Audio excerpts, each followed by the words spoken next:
So I grew up in Prince George, British Columbia. The culture was very much drinking out in nature. Fast forward into my 20s, I became a daily drinker. By the time I was 27, I'd hospitalized myself for acute pancreatitis. If I can get out of here, like I'll never touch another drop. Grab a 6-pack of beer on the way home. I tried every moderation technique known to man with a 0% success rate. I was on my way out to pay respects to my dad for his celebration of life. Rough party weekend where I just binged, cocaine and cigarettes, and just saying to myself, what am I doing? And, then and there, I just decided, as a living tribute to dad, his dad's dad, so forth, the lineage of alcoholism. It can stop with me. It will stop with me.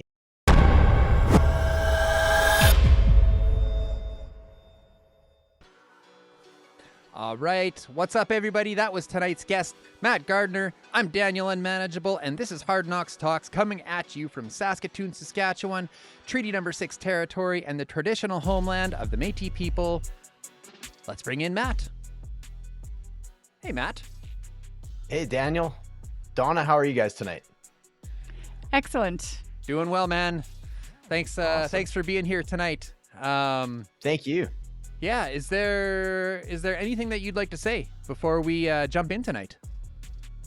Honestly, I'm just super stoked to be on this show. I loved the lead up, the countdown, the interactions with everybody. So yeah, let's do this. Super excited, super grateful to be here. Thanks, guys. Mm-hmm. Even the ones saying you look like Kid Rock.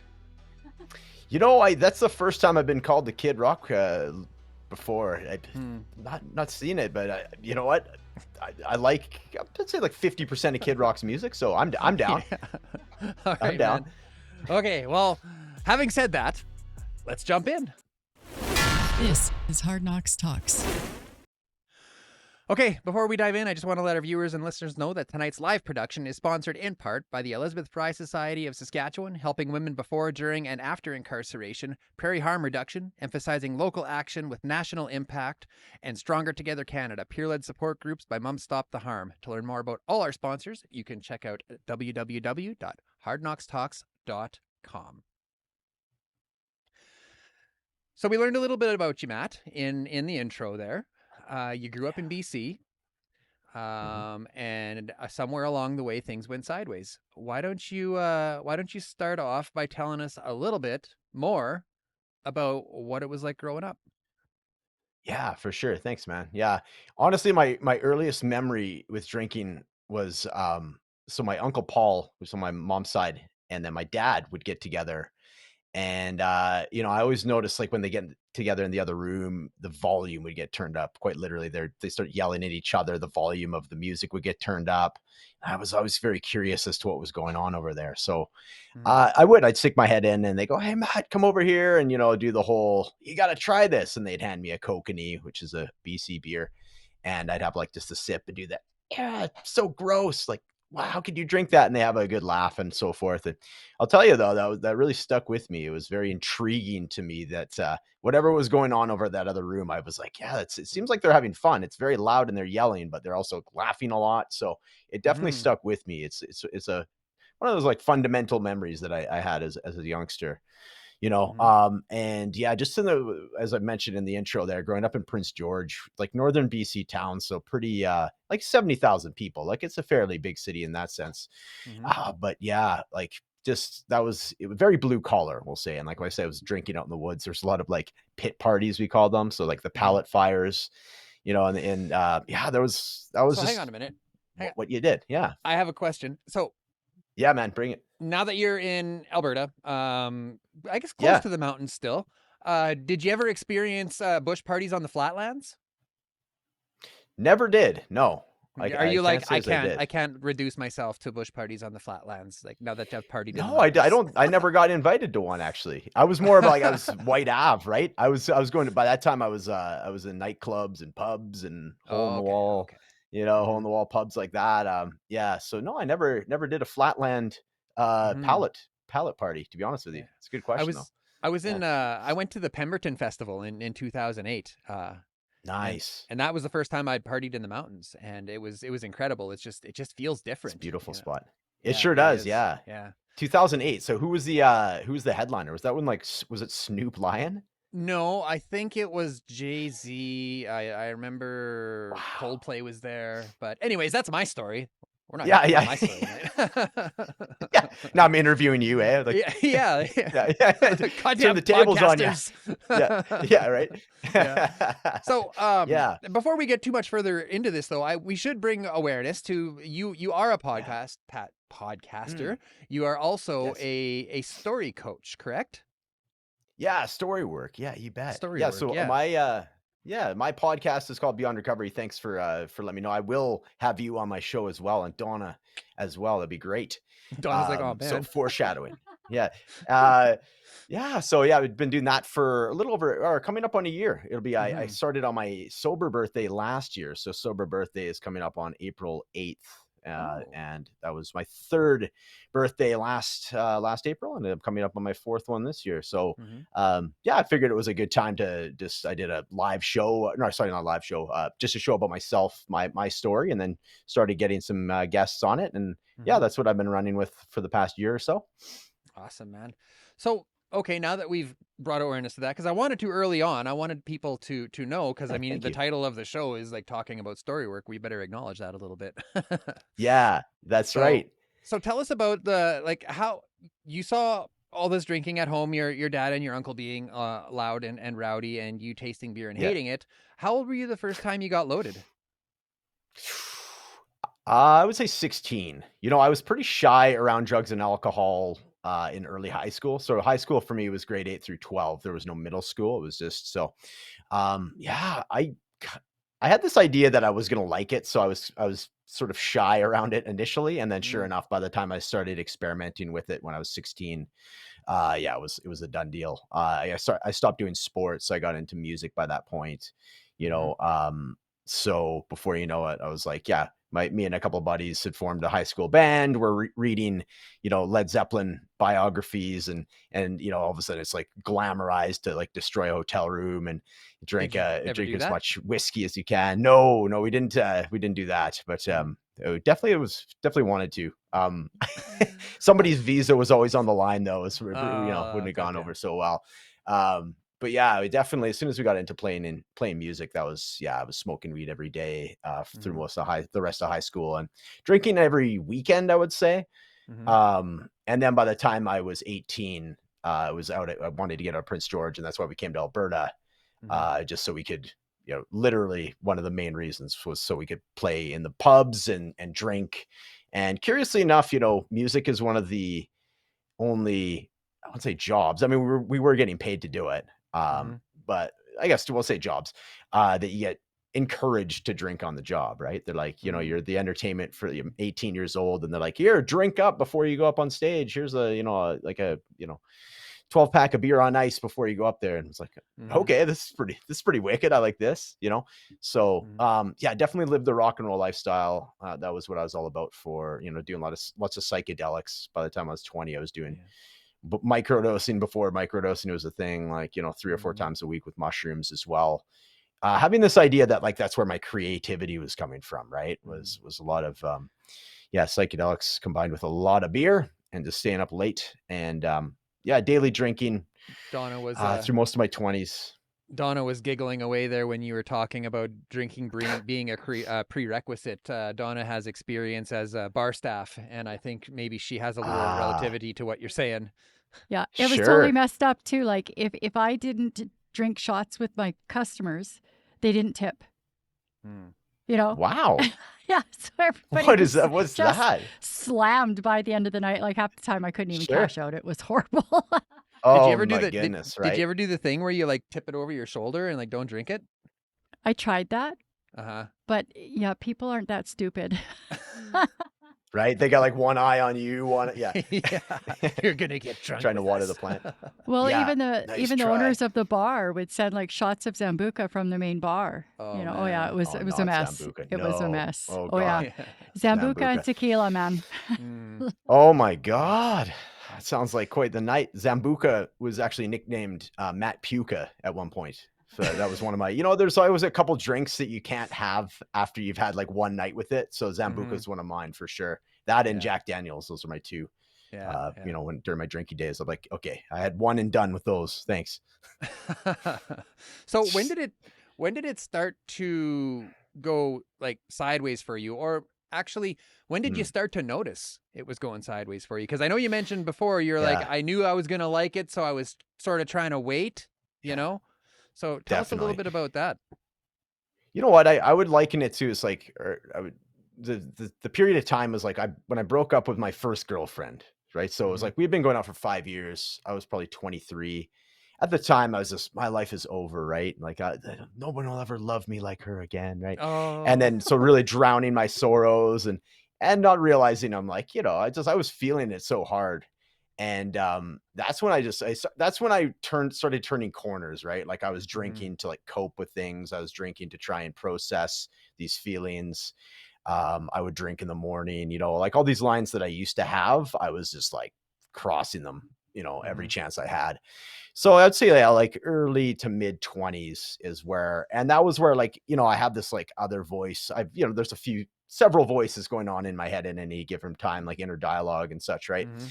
And that's where there's definitely like this little voice in the back of my head going, you know, this is starting to get on top of you or different things like that. Right. So, Hmm. you know, fast forward and you saw it in the intro there, when I was 27, I actually put myself in the hospital for acute pancreatitis from just drinking way too much rye, you know, Hmm. and, you know, and then I'm telling my parents this and I'm just telling them some bullshit about how I'm just taking a lot of supplements right now. It must have been like the omega 3 pills, you know, something like this. Is this Well, you're nonsense? supplementing all And right.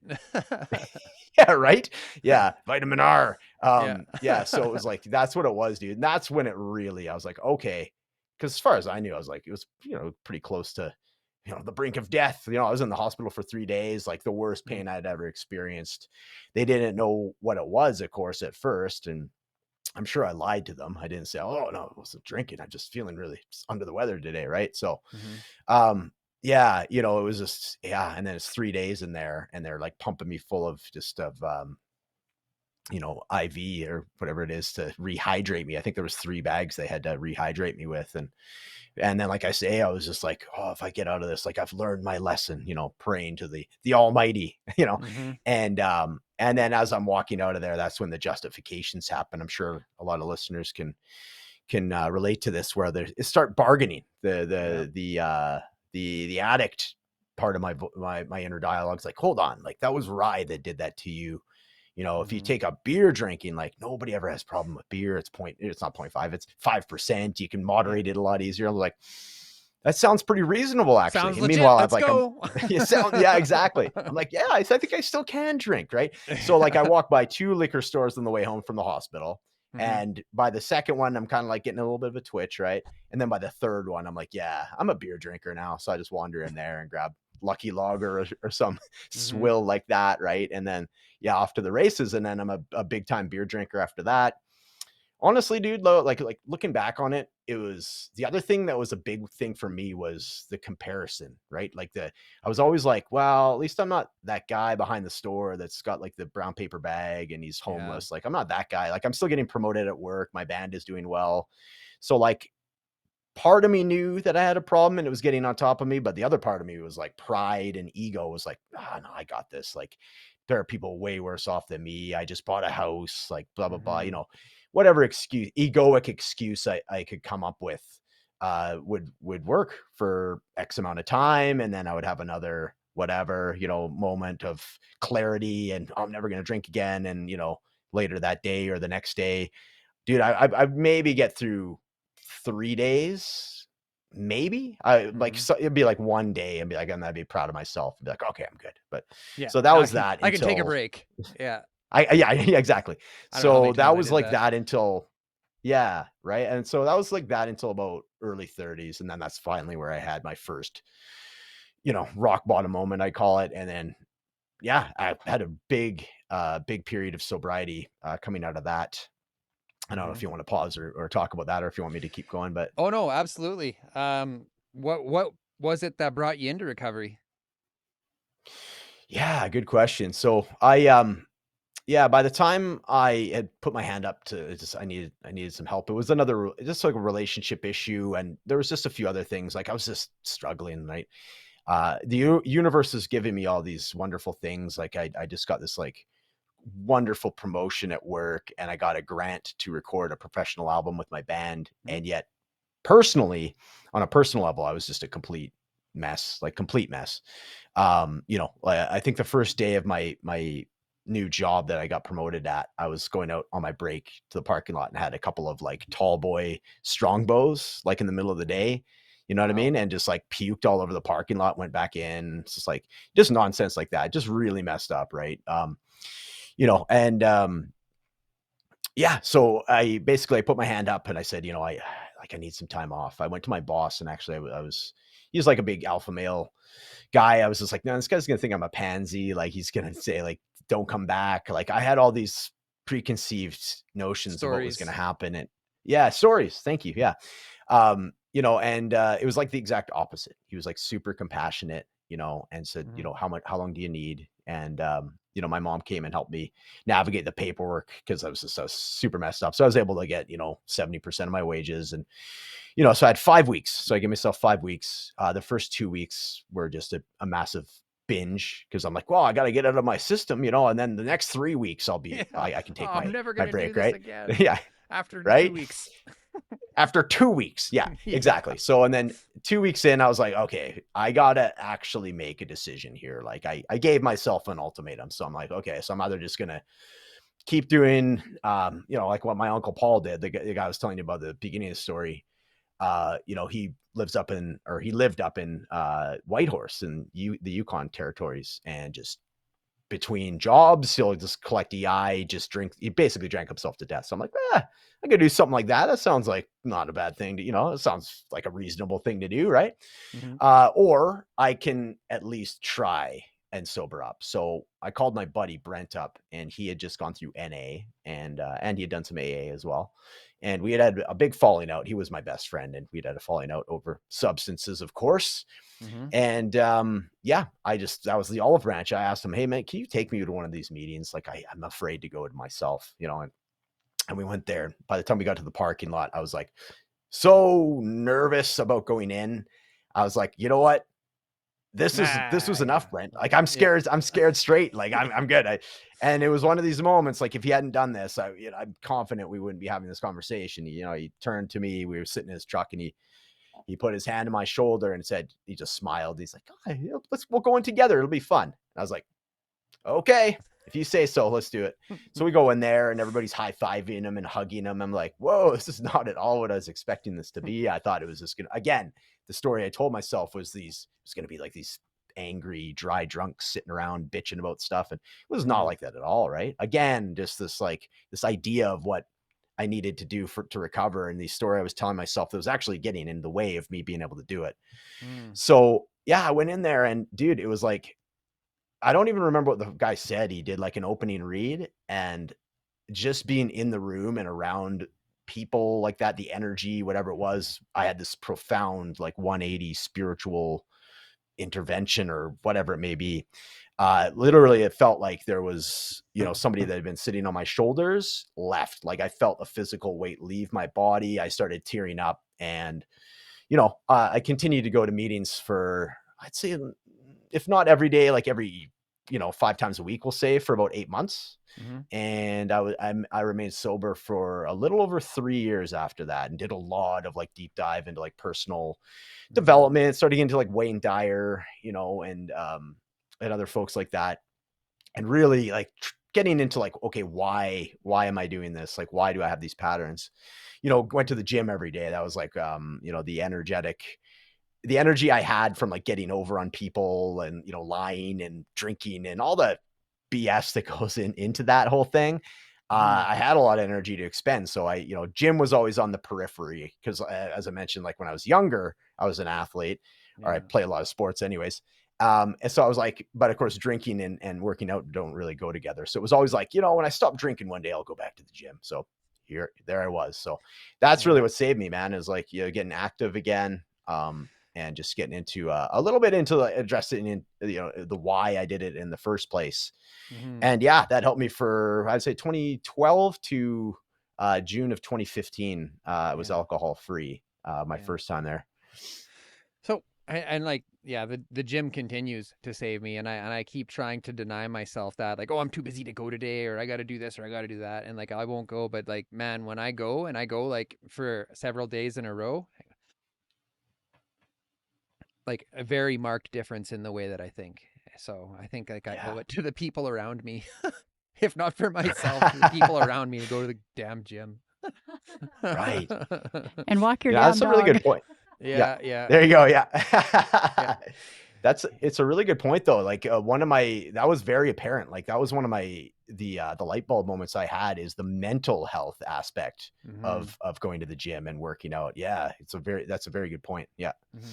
So this wasn't your stint of sobriety that you're in now, and like I do want to move into what you're doing now with the story work and how Yeah, that came to be, but tell absolutely. us, you relapsed at some point, so I did. tell us a little bit about that, and yeah, I'd like to hear what brought you into this stint. Yeah, absolutely. So it was actually so my drummer's wedding, and it was awesome. It was like 200 people, and I was a groomsman. And so it was one of these weddings that was like every time I turned around, there was being drinks brought to the table. I'm like, they had the coffee. I'm like, oh, I'll have one of these coffees that had like Kahlua or something in it. I was just like, it was everywhere. And honestly, dude, like I wasn't being as protective over I was still a little bit ashamed about the whole situation, right? So I was very protective over who I told. I did a lot of drinking in private, like by myself. Mm-hmm. So I don't think there was a lot of people that knew quite to the extent that I drank, and I was wanting to keep it that way. So um a lot of people knew that, like whenever we'd have a show back then, I'd just be like, yeah, I'll have a drink like after we get off stage. And then by the time we're done, like nobody would notice. So I had these like different ways of dealing with it without straight up saying, hey, I don't drink anymore. There was a Mm-hmm. few people that knew. And that's what happened in the wedding. Like I wasn't being Closet protective recovery. over it. Yeah, right. And I think part of it was like, I wanted to leave the door open just a bit. And one day, like, I'll be cured, right? That's what I was thinking. Did it make you In hindsight, that's did it make you feel Hmm? weak? Like, did you feel like you were weak because you couldn't drink with the boys? Was there any of Not so that? much that it made me feel weak to admit that I had a problem. So Mm. it wasn't so bad that it wasn't so much that I felt weak that I wasn't able to drink with the guys. It was more so that I didn't want to admit to them why I wasn't drinking, right? So at that wedding, eventually towards the end of the night, it's funny that Donna was mentioning I was doing like the quick shots of tequila behind my head, right? Watering the Mm-hmm. plant and such. So I was Mm-hmm. able to, yeah, Matt was able to do some, it. yeah, yeah. Apparently they were more Yeah. loaded or something, or they weren't as attentive. Yeah. Well, and I think too, like that's kind of like a rumor, right? Like if you buy a girl a shot, they're going to throw it over the shoulder if they don't really want it. Okay. So people keep Mm. a closer eye to make sure you're actually Closer. drinking that. Yeah, yeah, yeah. And Isn't and isn't that incidentally, I worked at the shooter bar. Oh, yeah, yeah. okay? So Okay. Yeah. Yeah, I could see where that would be. Yes. That would come up then. Well, she's working in the shooter bar. We gotta, yeah, yeah. I could see where that would come up for sure. Mm-hmm. But yeah, by the end I ended up throwing one down the hatch there, and it was crazy how quickly it came back to me. Like I remember Yeah. I was talking to Greg, who's the bass player in my band, and within the 5 minutes of like whatever was going on with the brain chemistry, and I was like, ooh, I kind of miss this. And then so I went up and grabbed a Corona, and I'm having, sharing a beer with him, or like he has a beer, I have a beer kind of thing. Mm-hmm. And by the end of that, I was like, I think I got this. Like I've learned enough about myself, and I'm good to go. So that was like, the I got this. Those are my three words I steer away from nowadays. Mm-hmm. So that was it, man. And then honestly, driving home from the wedding, I was like, old Matt was back. I was like, it was 2 a.m. I'm like lurking around looking for liquor stores that are still open. And meanwhile, there was part of me in the back of my head is like, how did this get so on top of me so quickly again?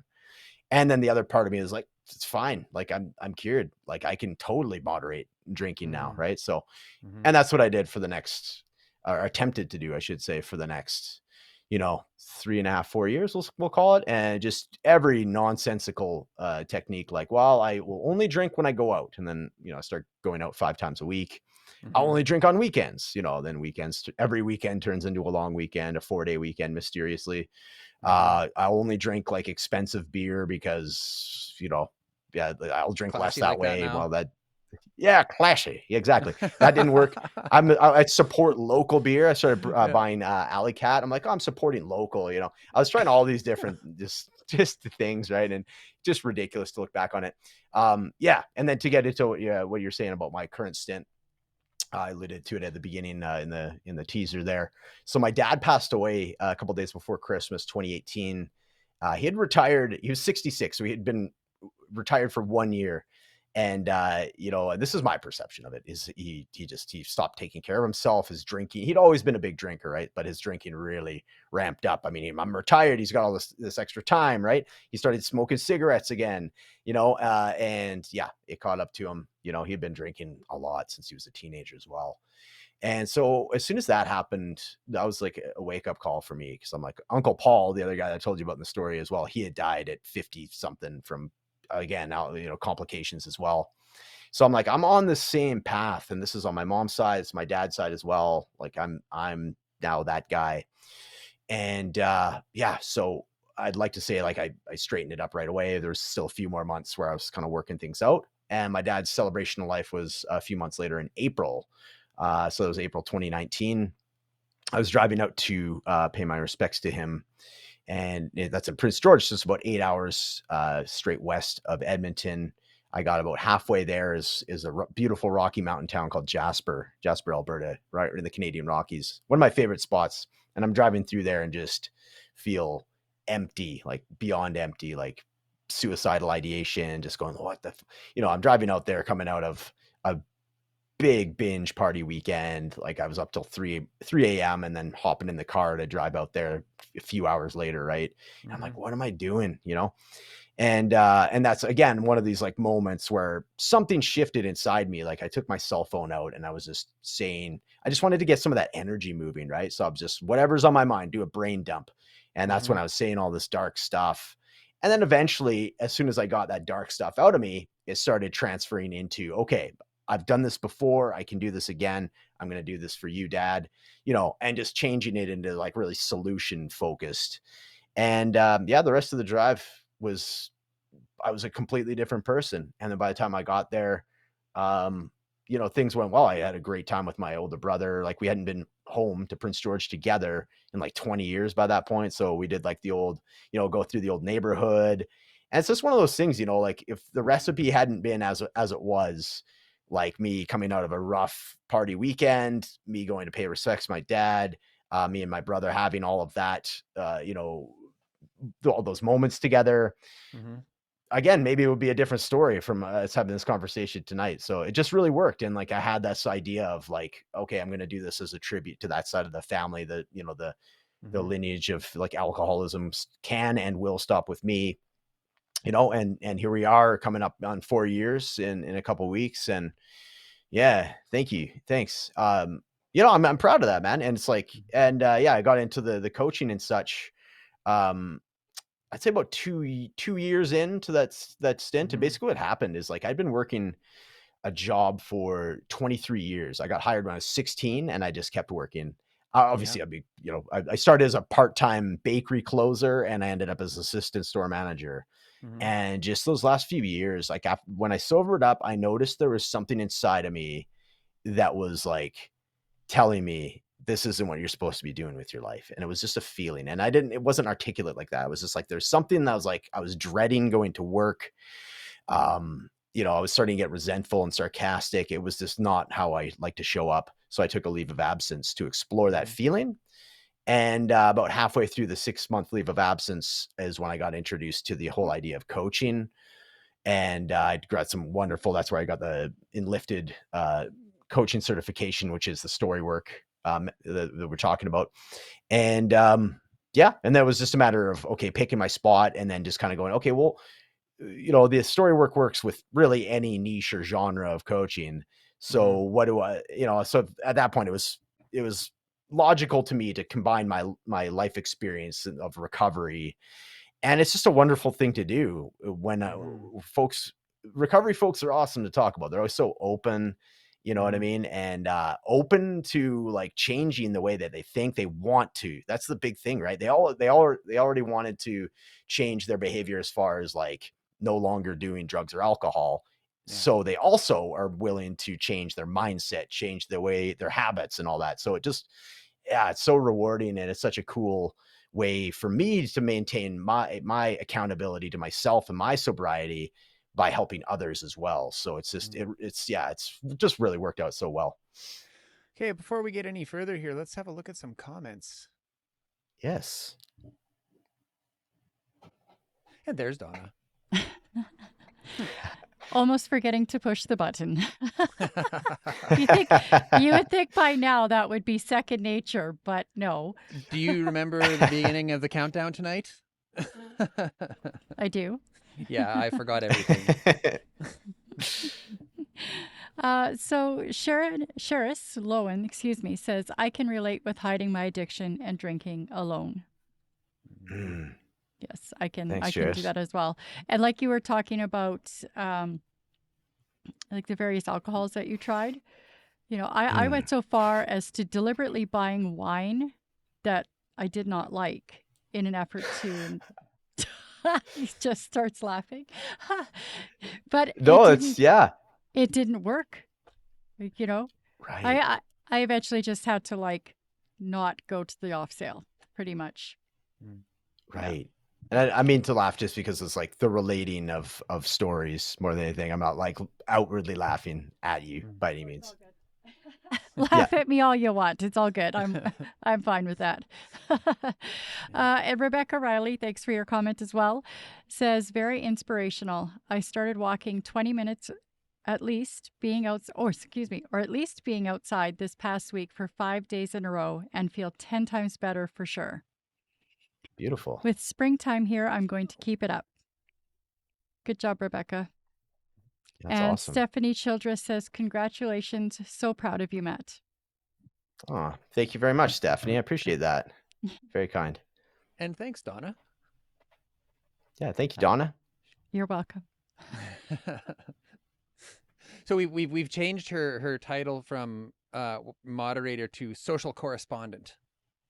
So Ooh, that's a thing. So now, official. Yes. I love it. Looks good on a business card too. It absolutely does.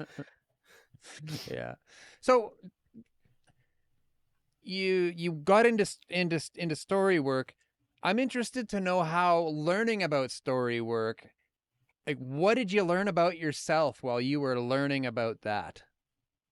Yeah, that's a great question. That's actually a great entry point for it. So, like to get through the certifications, the head coach, Mark England, amazing. Yeah, he has a really good TED Talk. I'd recommend anybody check it out. Just Google or YouTube Mark England TED Talk, and it gives a sort of an origin story for the whole, story work thing.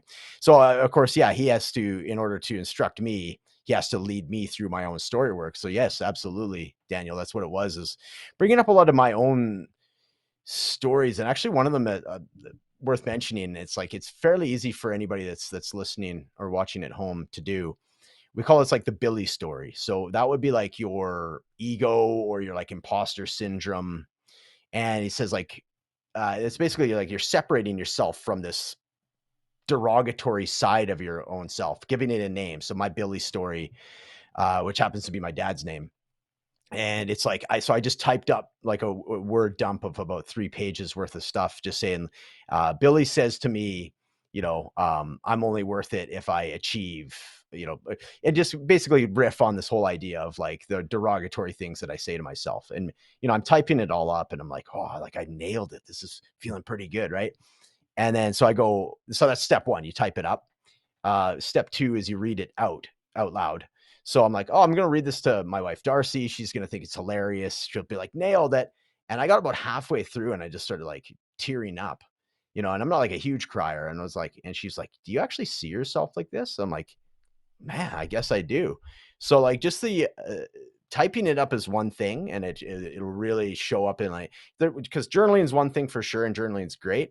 But to actually type up something like that, or like a story of something that's happened to you in your past, as if you're writing your autobiography, it'll interact with your body and your body's energy in such a way.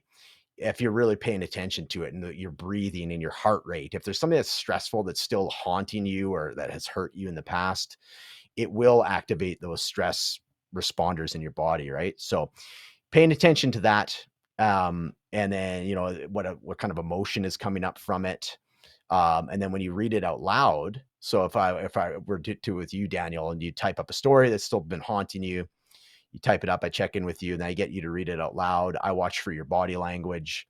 Again, I check in with you. I'm like, what was different about when you typed it versus you reading it? And there generally is a pretty drastic change. And then we do a check-in with that, make notes of that. Third step is you read it at 70% speed. So you deliberately slow it down, like when you're listening to an audio book that's slow, right? So it might sound a little bit Mr. Roboto, but the thing is with that is if there's a secondary emotion, if you're angry, if the first time you read it, you're angry and you're going to read it quickly. If there's like a line that's troublesome to you, you're going to read it very quickly, right? You're going to want to read over it, so you're not going to engage yourself as with some of those emotions and the feelings. So if by making you slow it down, it allows any other emotion. So under anger, there's going to be hurt or sadness, right? So it's going to allow that to come up, and it's going to give you this whole other perspective on it on that second read. So that's your third step. Fourth step is we're actually like cut the story up. So each sentence, you're going to get in a nice big abdomen breath. So you're going to read the sentence, read sentence number 2, breathe. And it takes a while, but by the time you've read that the fourth step there, like the story with a breath in between each sentence, is quite the transformation. Like you'll have this self-forgiveness. If there's somebody else in the story that you have a bit of projection to, or you feel that you've been victimized, Define projection. you'll at least see. So projection would be if, she made me feel this, or she made me do this. Right. So by the end of it, you're like, it's not negating the fact that this person perhaps victimized you, but it really helps you bring it back home, bring it back to yourself, and realize that you are now accountable or responsible for how you respond to what happened to you in your past. Does that make sense? Mm-hmm. Yeah. So that's what it does. And then so at the very end, what we do is look for as well is if there are statements of negation, like I can't do this anymore, I won't do that for this person, is okay.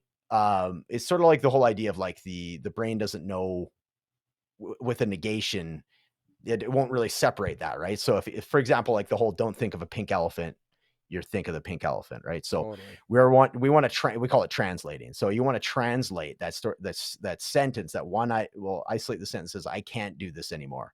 Okay, well, if you can't do that anymore, what can you do? So then we translate that. So then we get you focused on what can you do, and that becomes your affirmation. And then there'll be various translations if possible. There's usually especially ones that are based out of like emotional responses, that we can really take the power back for the person that's doing the story work. And then you have a set of affirmations that you come out of from doing the story work process, that when the story or anything that shows up in your life that resurfaces, because let's face it, a lot of these things show up as patterns, or there's different people that show up that trigger you in a certain way of something that happened to you, before in your past. You can have this set of affirmations with the breath in between. So I can, let go of whatever it may be. And then big breath, I can. So you have these affirmations that are literal translations that came out of the story work that apply themselves to that story that at one point haunted you. And by the time we're finished with it, we could say quite literally aired out, because you're breathing on it. You have a very different perspective on it. We've really investigated the emotions that have come up because of the story. And then you have a set of affirmations that will help neutralize this story or this pattern that, that can recur or echo throughout your life. Right. So it's a very powerful coaching modality. I absolutely love it. So you didn't finish telling your experience. You left off. You were telling your story you were reading your story to your wife, and yes, things started to go sideways. Tell us how that's right. that finished out. Yeah. So that was actually the first one that I had done. So that was sort of the entry point to the storywork certification. And that really, just for me being able to read it out loud and the emotional effect that it had on me. And then of course Mhm. I had to then read it for Mark and do the whole process with him. And then I was hooked, like, right. So it was like for me to be able to see just to get it like out of my head Mhm. and get it onto like a piece of paper, and then to be able to read it out, even to read it out loud was like such a profound change for me. And yeah, some objectivity too, realizing that like the whole idea that my pattern or that derogatory voice that's in my head isn't me, right? It's like these are thoughts that come up in my head, but I can get some separation between them, and they don't have to control me. And here I'm speaking with negations, and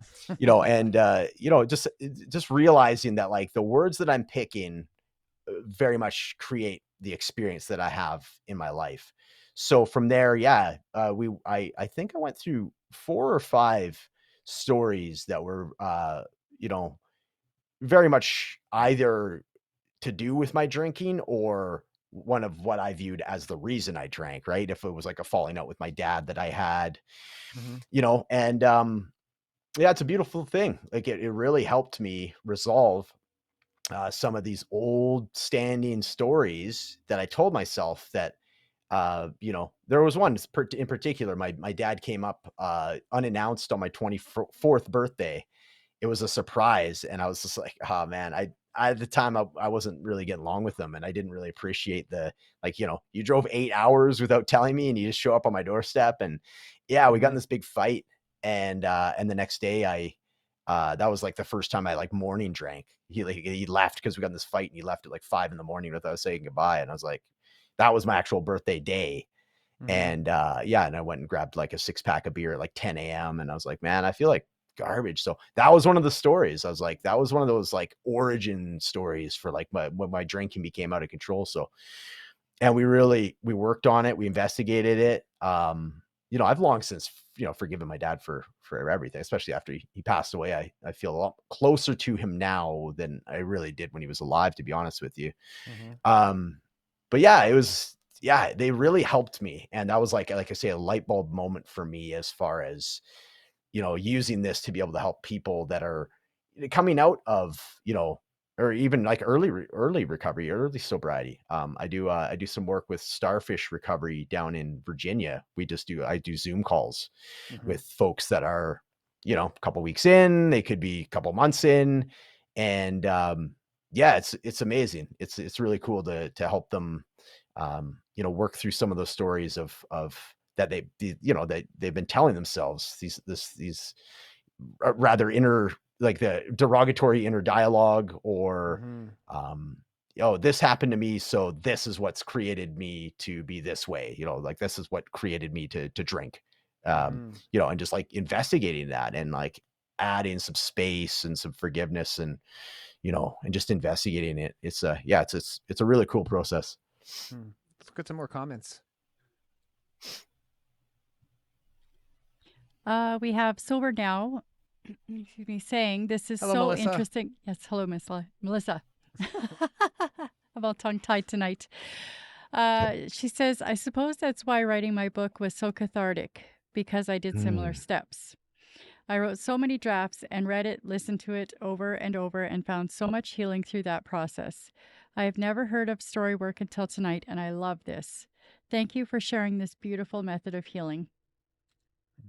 Oh, I love that. Yeah, I love that. Great comment. And Stephanie Childress says, I want to do this story work. Triple exclamation Oh, you're mark. welcome. Let's do it right Yes. now. Yeah, exactly. Stephanie, yeah. Hey, let's do Door a is always live while open. somebody does a story work. Yeah. Yeah. Yes. I love it. Yeah, Stephanie, I reach love out it. anytime. Absolutely. So let's talk about the stories we tell ourselves about the future. Ooh, yes. Yeah, Ooh, I love that one. I Yeah. definitely want to hear what you have to say about that because these things have not come to pass yet. So, what do you Yeah. do when someone is haunted by visions of the future? Ooh, yeah, that's a really good one. So the It's worth mentioning. So the story work process, so level 1 certification is dealing with past, and level 2, in a sense, is dealing with the future, but it's getting into goal setting. So, but you're saying it's on the other side where you're future tripping, right? Mm-hmm. Yeah, that's a whole nother thing for sure. I mean, there is a way to do that. As far as, I mean, you can get as creative as you want to be. So if somebody's, and yeah, like I can relate to that because that's still a pattern of mine as well, is like getting way too into the future. Mm-hmm. So yeah, you can do a few different things like with that. You could do either literally type up in detail, because I'm imagining for me, and I'd be interested as who it is for you, Daniel. I in very much detail have what's going to happen in the future, like right down to like who's going to say what and all that. And it's So never we could type good. that up, Well, I shouldn't say right? never. I Yeah, yeah, shouldn't say never. I yeah, digress. But yeah, yeah, yeah. That's right. yeah. But It's yeah, it's often not good.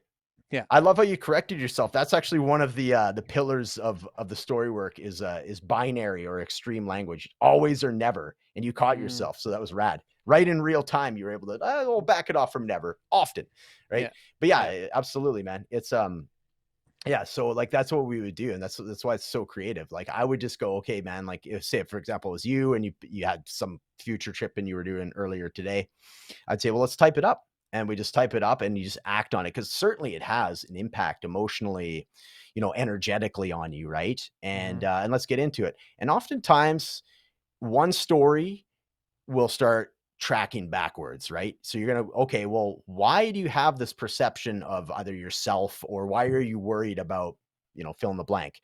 And the more we investigate that, dollars to donuts, there'll be something that happened in your past that makes you anxious about that. So we can start tracking it back. So it's very interesting. Nobody's actually brought this up before. So thanks, Daniel. It's really cool.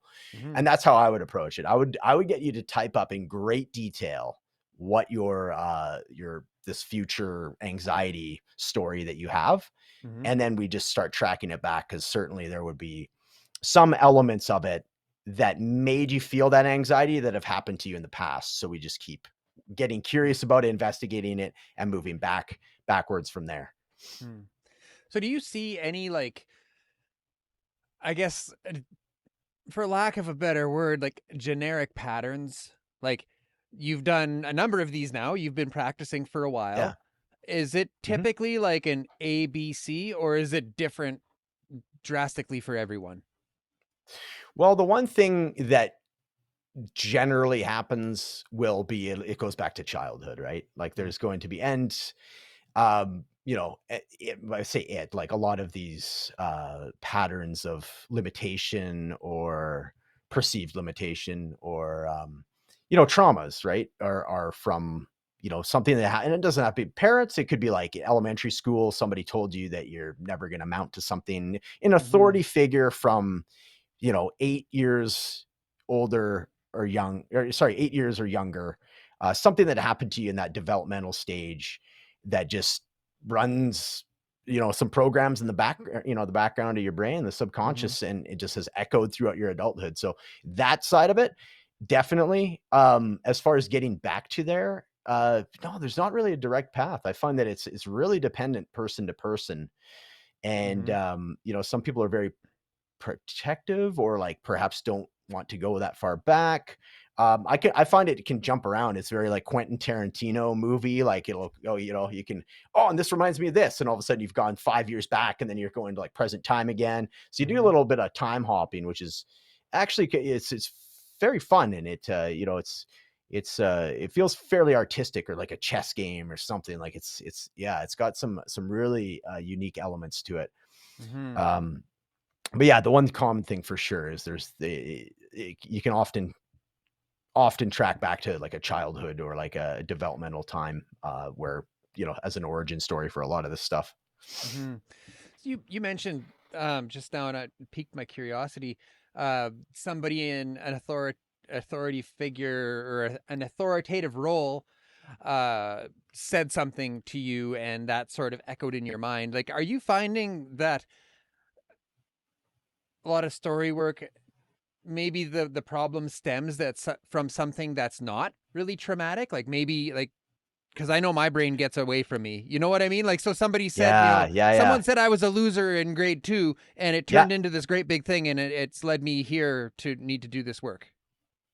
Oh, totally. Yeah, and absolutely, man. Yeah, there even with myself, there's a couple of them, like, when I read them out loud, I'm like, "Man, why did this have so much power over me?" Because like and that's the thing. It's like, it's this memory, this one particular memory that I remember, that was like, I don't know, like, I just had protected it, and yet it was, like, so controlling over different patterns in my life, and when I actually, like, said it out loud, and I was like, I felt kind of goofy saying, I'm like, why did this have so much power over me? So yeah, absolutely. That does come up. And that doesn't, when they say trauma is like a perceived threat, right? So, I mean, there is trauma with a capital T, I think it's called, and then there's like trauma, like when you're younger, trauma is going to be defined much differently than it is for us nowadays. Right. So, for me at the time, like it was, and I'll share it. I was playing baseball. I was say 8 or 9, maybe 10, somewhere in that range. And I brought my bat. It was on a baseball team, and I had a sticker on it or something like that. And a couple of the guys in the dugout were like, "Whoa, like what's the sticker? Is that your girlfriend?" And they started laughing. And in my brain, I was like in the dugout, it had like the cage, like I was like cornered, right? And these guys are laughing at me. And then my memory of it was like the whole team, like all 10 of them are laughing. And I totally lost control of my emotions, started crying, and the reality of it was probably just the two guys, and it was a 30-second thing. Right. And, I might've cried a bit, but the way that my memory was of it was that, like, dude, I would have rather died at that time. Like, I was so vulnerable and embarrassed, and as a result, when I'm in a group of, 8 or 10 people, I have a hard time doing public speaking, right? Where like if I'm in a big group and I play in a band, right? So I've never had any issues playing in front of like 200 people or 50 people or whatever, but if I'm up there by myself doing an open mic and I'm in front of like 8 people in a coffee shop, I go beet red. And I have this idea that it came from that memory. And there was a couple other things that were like of similar, but like that was the main one that really stood out to me. And, nothing was going to happen to me, but at the time, it was traumatic for like, 8-year-old Matt. Right. So absolutely. Yeah. To answer your question, 100%. Yeah. There's a lot of these things that at the time seemed so, I guess traumatic or what's the word? Momentous.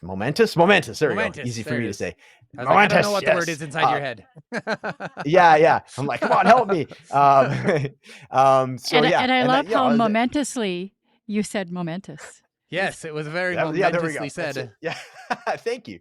You helped me out with that. Yeah. So, that's generally, especially when you're talking about like early childhood memories, it doesn't necessarily mean that you were like beaten as a child. It just meant that something happened to you that when you were younger, it really sucked, and it continued to echo on through the rest of your, adulthood. And it's just something that you haven't spent the time to air out or mention or talk to somebody about. And it makes such a huge difference. Yeah. We got one more comment here. Twinkle Van Fleet, thanks for your comment, Twinkle, says, we often create false memories of a specific traumatic event. Yeah, 100%. Yeah, thanks, Twinkle. Yeah, very well put. Even just in general, like not even of traumatic, I find like my stories, especially the older I'm getting, it's kind of comical, right? Like I think there's so much, like I jumble stories together. My brother's like, no, you're combining like 3 stories, and or like the rose colored glasses thing, or like we use stories as like protection or like to build ourselves up. You know what I mean? There's so much that is just like false or embellished, and let's face it, I mean, some of the good storytelling is the embellishment, right? It can be entertaining, but at the end of the day, like the stories we tell ourselves can be, all the above, right? And how much truth is actually in there. So just to like take it one step further from what Twinkle was saying, but 100%, she's accurate with that. Yeah. So I think we're coming to the end here, but I have another question for you. Yeah. So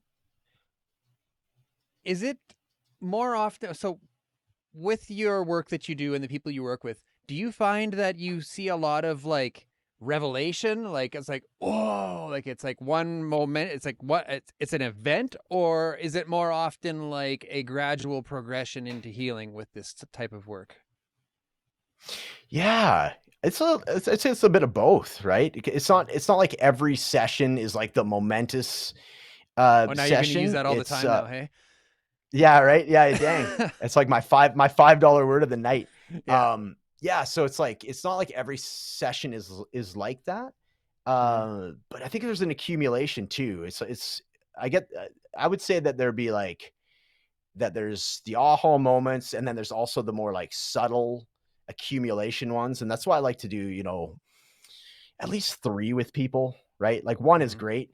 It gives you a taste, but like 3 to 6 is when you really start getting into it. And I've had people that I've been working with for, close to a year, and you have just this massive body of stories and work that you've done, and yeah, I think you get a little bit of column A, a little bit of column B. Like there's like the ball that you push and it's going like 1 mile an hour. And then there's the other one that you throw down the lane and it hits all the pins. And then eventually that other ball, like 3 or 4 sessions down the line, hits all the pins down, if that makes sense. Well, that's kind of a weird analogy, but yeah, it would be more like that, right? So it's a little bit of both.